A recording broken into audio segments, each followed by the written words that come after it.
ರಾಜ್ಯದಲ್ಲಿ ಎಲ್ಲ ರಾಜಕೀಯ ಪಕ್ಷದ ಅಭ್ಯರ್ಥಿಗಳು ಚುನಾವಣೆ ಬಂದಾಗ ಮಾತ್ರ ಗ್ರಾಮ ಮತ್ತು ಗ್ರಾಮದ ಮತದಾರರ ಮನೆ ಮನೆಗೆ ತೆರಳಿ ಮತ ನೀಡುವಂತೆ ಗ್ರಾಮಸ್ಥರಲ್ಲಿ ಮನವಿ ಮಾಡಿಕೊಳ್ಳುತ್ತಾರೆ.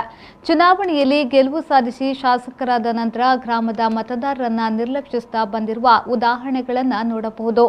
ಆದರೆ ಅಂತಹ ಶಾಸಕರಿಗೆ ವಿಭಿನ್ನವಾಗಿ ಚುನಾವಣೆಯಲ್ಲಿ ಗೆಲುವು ಸಾಧಿಸಿ ಶಾಸಕರಾದ ಮೇಲೆ ಪ್ರತಿ ಗ್ರಾಮ ಮತ್ತು ಗ್ರಾಮದ ಮತದಾರರ ಮನೆಗೆ ತೆರಳಿ ಏನು ಅಭಿವೃದ್ಧಿಯಾಗಿದೆ ಅಥವಾ ಇನ್ನು ಏನು ಅಭಿವೃದ್ಧಿಯಾಗಬೇಕಾಗಿದೆ ಎಂದು ಮತದಾರರ ಕುಂದುಕೊರತೆಗಳನ್ನು ಆಲಿಸಿ ಅವರ ಸಮಸ್ಯೆಗಳನ್ನು ಪರಿಹರಿಸುವ ಕೆಲಸವನ್ನ ಶಾಸಕ ಶ್ರೀಮಂತ್ ಪಾಟೀಲ್ ಮಾಡುತ್ತಿದ್ದಾರೆ.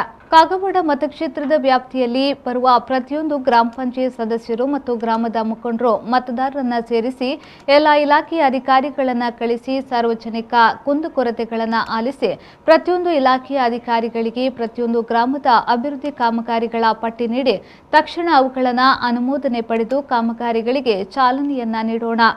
ಗ್ರಾಮದಲ್ಲಿನ ಪ್ರತಿಯೊಂದು ಕೆರೆಗಳ ಸ್ವಚ್ಛತೆ ಹಾಗೂ ಅಗ್ರಣಿ ಹಳ್ಳಗಳನ್ನು ಸ್ವಚ್ಛತೆ ಹಾಗೂ ಒತ್ತು ನೀಡಿ ಮತ್ತು ಪ್ರತಿಯೊಂದು ಗ್ರಾಮ ಪಂಚಾಯತ್ ಅಭಿವೃದ್ಧಿಗಾಗಿ ಸರ್ಕಾರದಿಂದ ಬಂದ ಹಣ ಕಾಮಗಾರಿ ಆಗದೆ ಮರಳಿ ಸರ್ಕಾರಕ್ಕೆ ಹಣ ಹೋಗದೆ ಆ ಹಣವನ್ನು ಗ್ರಾಮ ಪಂಚಾಯತ್ ಅಭಿವೃದ್ಧಿಗಾಗಿ ಬಳಸಿ ಪ್ರತಿಯೊಂದು ಗ್ರಾಮದ ಸಾರ್ವಜನಿಕರಿಗೆ ಸ್ಪಂದಿಸುವಂತೆ ಕಾರ್ಯನಿರ್ವಹಿಸಬೇಕೆಂದು ಅಧಿಕಾರಿಗಳಿಗೆ ಶ್ರೀಮಂತ್ ಪಾಟೀಲ್ ಅವರು ತಿಳಿ ಹೇಳಿದರು.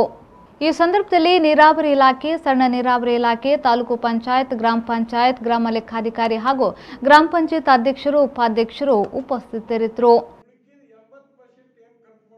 ಸತೀಶ್ ಕೂಳಿ, ವಿ4 ನ್ಯೂಸ್, ಅಥಣಿ.